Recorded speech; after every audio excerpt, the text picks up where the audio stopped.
અમારે સારામાં સારા એક લોક સાહિત્યકાર ગંભીરદાન ગઢવી જે અમારી વચ્ચે પધારી ગયા છે એમને પણ તાળીના ગઢ નાખ્યો કર્યો. અને આ નવું તો મને એક લાગ્યું કે શાળી વર્ષથી પ્રોગ્રામ કરો આવું રજૂ કરવા વાળો કોઈ માણસ નથી મળ્યો.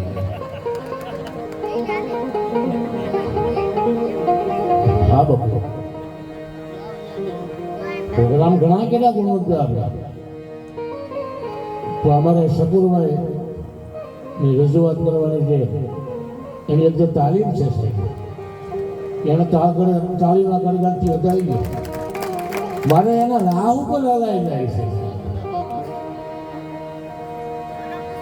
પણ બાપની વાત આવે બાપ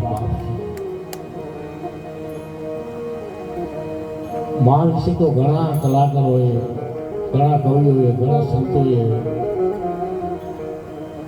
ગાયું છે. માની મમતા વિશે ગાયું છે, માની કરુણા વિશે ગાયું છે. માં મહિલા નથી મોટો મહિમા છે એવું પણ કવિ બોટાદગરે ગાયું છે. પણ બાપ વિશે ગાયું હોય ને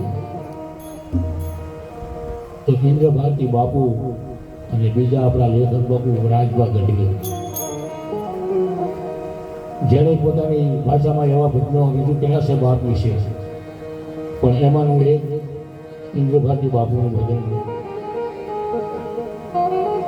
આપણે લઈ લઈએ. બહુ સમય મારે નથી લેવો. હેરો રે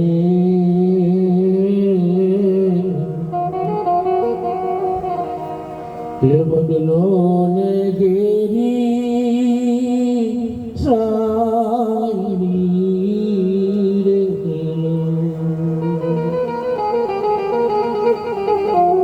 એવા ઘેરા રે એ કુટુંબમાં મારો જોને બાપ જોયા સાયા રે અરે રે રે સાયા એ ગુમાવી મારા બાપની.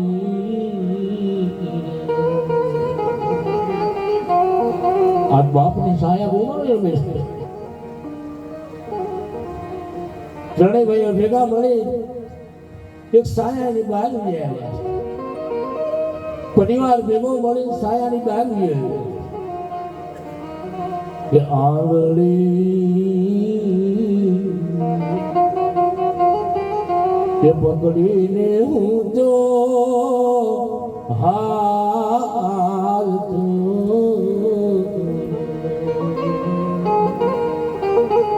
સાહેબ નાનો હતો ને એને આંગળી પકડીને હાલતો અને ચાલતો યુજુ હું ડગુ મગુ સાલ જોયા યુજુ સારતા સુખવાડિયો રે અરે રે સાયા એ ગુમાવી મારા બાપની.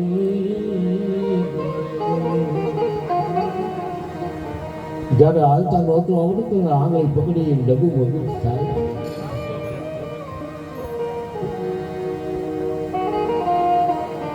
કેવી શિખામણ આપી છે. અને વળી પાછું કે ટુકડામાંથી ત્રીજી ટુકડો કરીને આપતો.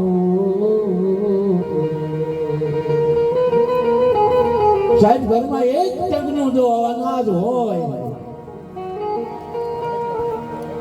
અને એક ટુકડો જો રોટલી કે રોટલાનો હોય ને તો એમાં ટુકડો કરીને એમ કે બેટા તું ખાઈ જાય. અને દીકરે સામે કૃષ્ણ કર્યો હોય, બાબુજી તમે જમ્યા? તો હા બેટા હું જમી લીધો. તું ખાય. ટુકડામાંથી એક ટુકડો કરીને આપતો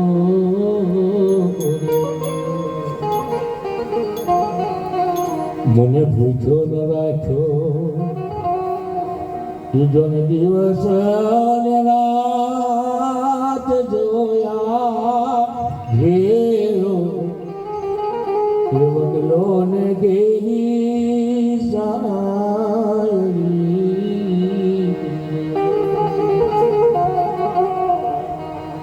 અરે રે ઘેરો એ બદલો ને ઘેરી સાયરી.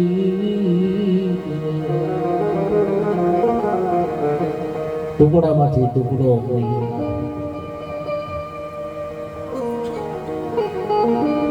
એક પ્રસંગ જો અમારે અર્જુન કાકાનો લઉં ને દાદા, તો પોતાનું જીવન એટલું બધું નિકાલસ હતું કે કોઈની કોઈ વાતને એને છુપાવી નથી શકતી. રામકૃષ્ણ પરમહંસ તમારી જેમ કથાકાર હતા. અમારે અરુણ દાદા શાસ્ત્રી જેમની ભાગવત કથા ગુજરાતમાં નહીં, ગુજરાતની બહાર દેશ વિદેશમાં પણ કથા કરે છે. પણ અહીંની કથા ઉમળિયાવદીમાં જેમ એને પહેલી કથા કરી ને એ બીજી તો ઉમળિયાવદીમાં 4 કથા કરી. પણ એમના પિતાશ્રી મધુ દાદાએ છેલ્લે જ્યારે કથાના વિરામ બાદ થોડાક જ શબ્દોમાં ગામને એવું કીધું કે ઉમળિયાવદર આખા ગામને મારા પ્રણામ કે મારો દીકરો અરુણ કથાકાર બન્યો.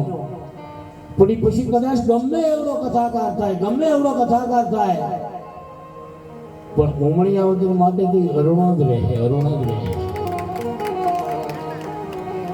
સાહેબ એની નમ્રતા જ હતો. એવા અમારે અરુણ દાદા પણ કથા કરવાની ઉપસ્થિત છે. તો શકુરભાઈ યાદી આપી હતી, પણ મને મારા શબ્દોમાં યાદી આપવાની ઈચ્છા થઈ એટલે એમને પણ તાળીના ગણગડાટથી વધાવી લેવાય. એમ રામકૃષ્ણ પરમહંસ કથાકાર હતા, પણ કથાકાર કેવા હતા? અમારે અરુણ દાદા જેવા મોજીલા જ હતા. પણ જેને ભજીયા ખાવાની આદત હતા, ચાલુ કથામાં કોઈએ કીધું હોય ને વકીલ સાહેબ કે દાદા ભજીયા બનાવ્યા છે, તો હાલો કથા પછી વાંચશે. ચાલુ કથામાં ભજીયા ખાવા વૈયા જાય, આવો મોજીલો હાથમાં બાપુ. વળી પાછા કથા વાંચવા મળે. કથાને વિરામ આપ્યા બાદ ઘરે આવે ત્યારે આમના ઘરેથી માં જગદંબા એમ કહે છે કે તમારી બહુ કુટેવ છે, બહુ દેવી, મારામાં તમને કઈ કુટેવ દેખાય? તમે ભગવાનનું જ્ઞાન યજ્ઞ કરતા હો અને ભાગવત કથા વાંચતા હો, ચાલુમાં તમને વ્યાસપીઠ ઉપર આવી કોઈ એમ કહી જાય કે મેં આ ભજીયા બનાવ્યા છે, અને વ્યાસપીઠ ઉપરથી તમે નીકળીને ભજીયા ખાવા વયા જાવ, આવું તમને નથી શોભતું સ્વામિનાથ, આવું નથી શોભતું. દેવી, આ બધી ઈશ્વરની ઈચ્છાથી બનતી. હું નથી ચાહતો, પણ જ્યારે મને આમંત્રણ મળે ને ત્યારે અંદરથી મને કનૈયો એમ કહે છે, કાનડો એમ કહે છે, ખાય મને પણ ભૂખ લાગી છે અને મને ભજીયા ભાવે છે. વાત હાસી કોઈ કથાના વિરામ બાદ જાતા હતો કે ના, પણ એક વાત કહ્યું છે, જ્યારે મને ભજીયા ઉપર ઋષિ નહીં રહી ગઈ, પણ જેથી હું કહીશ કે આજ મારે ભજીયા નથી ખાવા દેવી, ત્યારે હું 6 મહિનાનો મહેમાન હોઈશ. આવું રામકૃષ્ણ પરમહંસ. તો અમારા કાકાને યાદ કરતા પણ અમે બેઠકના માણસો હતા, મારા મિત્ર હતા. મારા કાકા 100% હતા, પણ મને કોઈ દિવસ જીવનમાં એને તુકારો નથી બોલાયો. પણ અમે જ્યારે બે બેસતા ત્યારે ડુંગળીની વાત આવતી ને મને એને એટલું કીધેલું, મેં કીધું કાકા હવે તમારી જીગર ભક્તિ થોડા થાય ને, આ ડુંગળીની વ્યવસાય મૂકો, તમારા છોકરાઓ સારામાં સારું કમાય છે અને ભગવાનની દયા છે, દીધો દિવસે તમે આ ધોળા બંધ કરો. ત્યારે મને એને એક શબ્દમાં કીધું ચોખ્ખી થતાને મેળે અમે ત્રણે બેઠા હતા. મને કે ભાઈ તમારી વાત બહુ સાચી, પણ એક નક્કી રાખજો, જ્યારે હું ડુંગળી ભરવાનું છોડીશ પછી 2 વર્ષ રહી. આ એના શબ્દો. સાહેબ એવું કોઈ ના કહી શકે હું 100 વર્ષ રહીશ કે 5 વર્ષ રહીશ, 5 દિવસ રહે, પણ એના શબ્દમાં સ્પષ્ટ હું તમારી આગળ રજૂ કરું છું કે મને એને એવું કીધું કે હું ડુંગળી છોડીશ ને એ પછી 2 વર્ષ મારું જીવન તારે ગણવા. અને સાહેબ હકીકતમાં ઘટના એવી જ બની છે. એ બાપની વાત છે, એ બાપ આપણા ઘરનું કંઈક સાયા છે.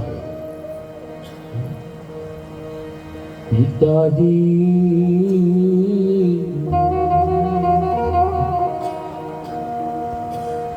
અમૃત તણો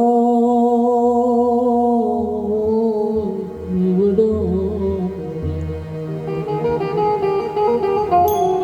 એક અમૃત જેવી દવા હતી બાપ, પીવાથી સગળા રોગ મટી જાય. જોયા સાયા રે એ ગુમાવી મારા બાપની.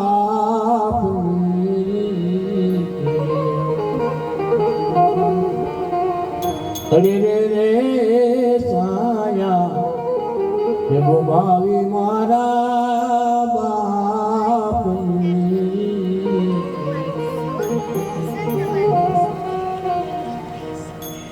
એ સાયામાં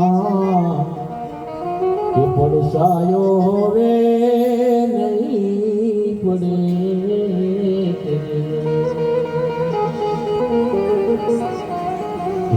દેવા બાપની માએ જોને કે ગયા છે જોયા સાયે એ પડસાયો હવે નહીં પડે. અરે રે સાયા એ ગુમાવી મારા બાપની.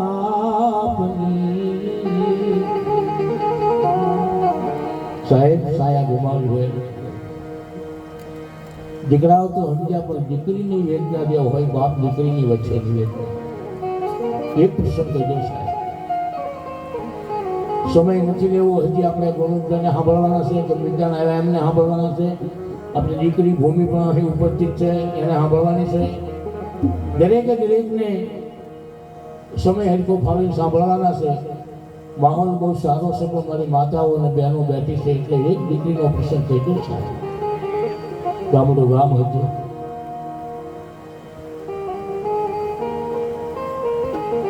દીકરીનો પ્રસંગ લેવાનો છે. મા મહિનાની દીકરી, ધીરે ધીરે દીકરી ઉંમર લાયક થાય, પ્રસંગનો ટાણું આવ્યું અને બાપ મનમાં મૂંઝાઈ શકે છે. આજ એની મા હોત ને તો દીકરીને શું શું વસ્તુ જોઈ, શું જોતું શું નથી જોતું એ બધું પૂછી લે. પણ આજ મા બની એની મારે પૂછ્યું. કોરડામાં બાપ જાય છે, બેટા દીકરી બાપની સેવા કરે. દીકરી બાપને બહુ વાલી આપે છે. એક દીકરીએ એના બાપને આમાં પ્રશ્ન કર્યો કે બાપુ ભાઈને તમે ગમે ના સુખ થાત આપો, મને કેમ એટલી બધી બંધનમાં રાખો? ત્યારે બાપે જવાબ આપ્યો, બેટા ભાઈ છે હોનું છે, તાજો કિચડમાં પડશે ને તો એ સાફ કરી શકાય, અને તું તો મારો કોહિનૂર હીરો છો. એક ટાંક પડી ગઈ હોય ને બેટા, હીરો હીરો બની. એ દીકરીને આજ બાપ પૂછે છે, બેટા તારા લગ્નની તારીખ નક્કી નજીક આવી ગઈ છે. તારા આણાનો સમય થઈ ગયો છે બેટા, તને વળાવવાનો મારો સમય આવ્યો. દીકરી કે પિતાજી મારી માં નથી, તમે મને વળાવી દેશો સાસરે પછી તમારું કોણ? બેટા જો મારું વિચારવા બેહું તો તારી જિંદગી હેરે જાય, બાકી મારે તને પીળા હાથ કરીને મોકલી દે. અને બોલ બેટા શું લાવો? બાપુજી હું તમને કાંઈ ના કહી શકું, જે તમને યોગ્ય લાવે લાવજો, પણ જો વાસણ લેતા હો મને માટે કઈ તમે થામ લેતા હો તો બાપુ હૃદયથી એક પ્રાર્થના કરું છું કે કોઈ પણ વાસણ હોય સંસ્થિતિ માંડીને તાહડા સુધીનો એમાં નામ ખાલી મારું લખાવજો, નહીં તમારું કે નહીં મારા પતિનું. બાપ કાંઈ ના કરે કે મારી દીકરી જે કહેતી હોય ને બરાબર જ હોય, સમજી વિચારી કહેતી હોય. સાહેબ આવી ડાય દીકરી હોય ને એના બાપના લાડનો ભરોસો હોય, અને નેચરથી પ્રશ્ન કરે કે બેટા આવું કેમ કહેશો તું?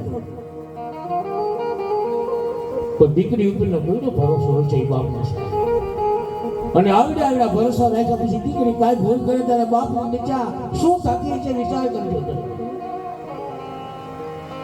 બાપની કેવી વેલા થતી છે. અને ઘણી ઘણી ભૂલ થાય છે સાહેબ, નથી એવું લાગતું મારે ન કહેવું જોઈએ, પણ દુખતા હૃદય કહેવાય જાય છે સાહેબ કે ગમે એટલું ભણો, દીકરી ભણીને ભલે બાલિસ્ટર થાય, કલેક્ટર થાય, દીકરો ભણીને ભલે મામલતદાર થાય, પીએસઆઈ થાય, પણ સાહેબ આપણી સંસ્કૃતિના આધારે એવું તો ન ભણો કે તમારી માણસાઈ જતી રહી. માણસ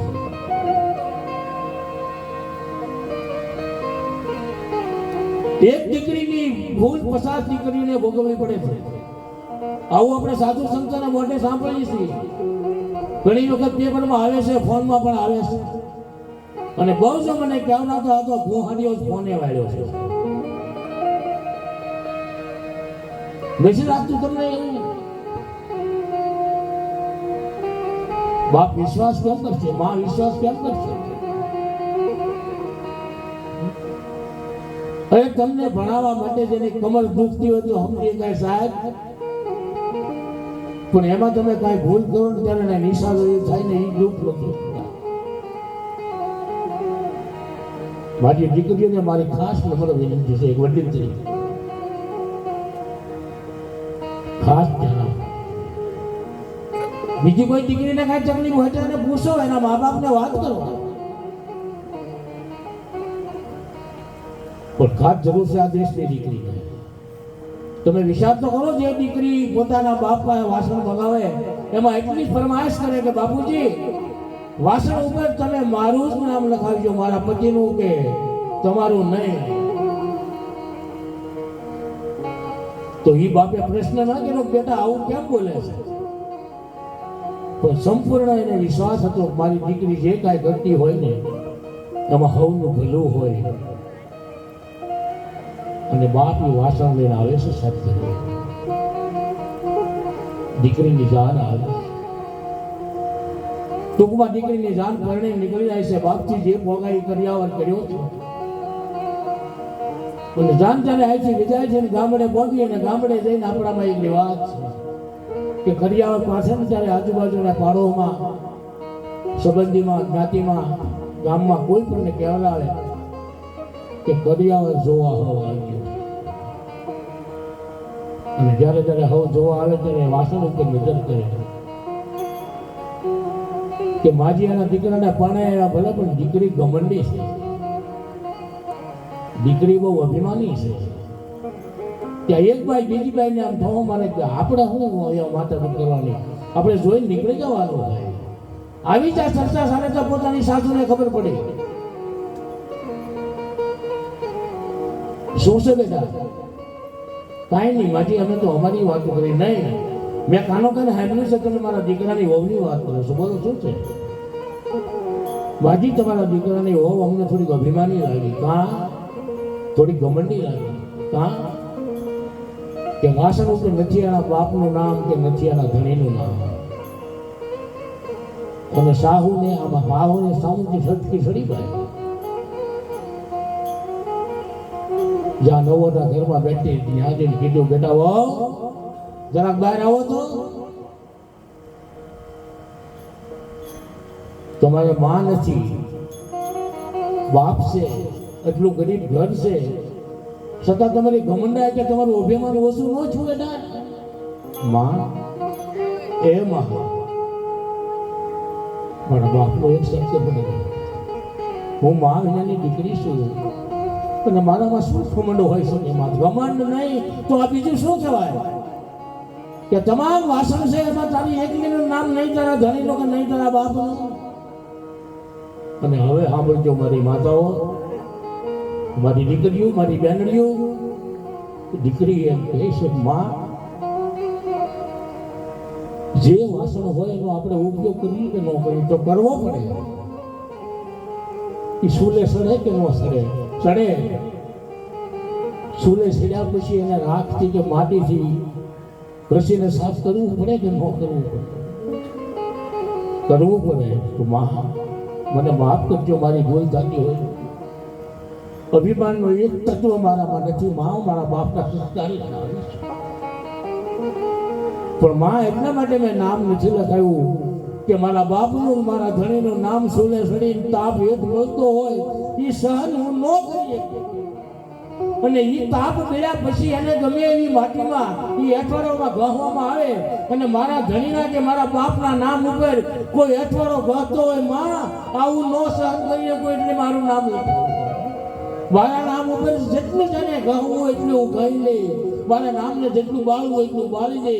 પણ મારા ધણીનું મારા બાપનું નામ આ રીતે જો ગળતું હોય અને આ રીતે કોઈ નબળી માટીમાં ગહતું હોય તો એ માં મારી સહન નથી થતું ને. આટલા માટે મેં મારું નામ લખાયું છે. આટલા માટે આ દીકરીની તાકાત છે, આ દીકરીની શક્તિ છે, આ એની સમજણ છે, આ એના સંસ્કાર છે. તો ખાસા સંસ્કાર તો મા બાપ તરફથી જ હોવા જોઈએ છે. અને મેં કીધું એમ આ ફોન મારીને તમારી લઘુગ્રંથ તોડી નાખી છે. જે જણાય કે કાંઈ તકલીફ છે ફોન કરે, હાલો માં. હા બેટા, એક આટો આવી જાવ ને. શું કામ છે બેટા? કઈ ગમતું નથી. ગમતું નથી એમ ન બોલાય. દીકરી શી ગમાડવું જ પડે સાહેબ આપણે. હા હરે જ્યારે જ્યારે કઈ તકલીફ થાય, દુઃખ પડે ત્યારે મા જગદંબા સીતાજીને યાદ કરી લેજો. આ દુનિયાની બે જ દીકરી એવી છે, સીતા અને સરિતા, કે એકવાર પિયર મારી નીકળ્યા પછી ફરી વખત પિયરના ઝાડવા નથી જોયા. સરિતા જ્યારે પહાડોમાંથી નીકળે, સરિતા કહેતા નદી પહાડોમાંથી નીકળે અને એ સમુદ્રને મળી જાય પછી ક્યારેય પાછી નથી પડી મિત્રો. અને મા જગદંબા સીતાજી એક વખત જનકપુરથી નીકળ્યા, અયોધ્યા આવ્યા પછી ફરી વખત જનકપુરના ઝાડવા નથી જોયા. કેવી સહન શક્તિ છે. અને આપણે સહેજે તકલીફ પડે ને એકવાર સા વધારે કરવો પડે, મહેમાન આવ્યા હોય અને તરત ફોન કરી તમારા જમાઈ પાસે તો વારંવાર મહેમાન આવે છે, સા કરવાની મારા કેવો લોકો બોલાની હું વાત. આ દીકરીનો જવાબ છે સાહેબ. આ દેશની દીકરી માટે આ નથી શોધતું, પણ ફોને જે કરી એ કરી છે.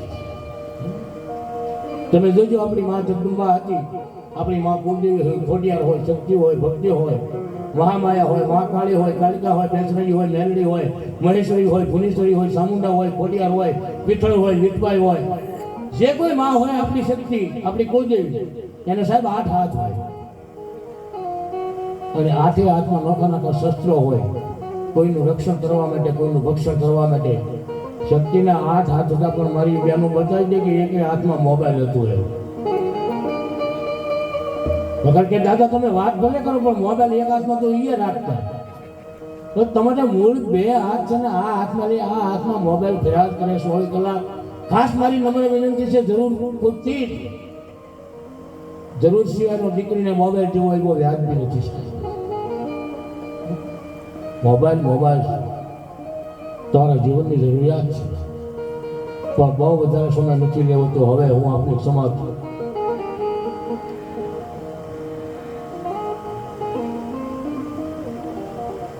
ગમી જાય.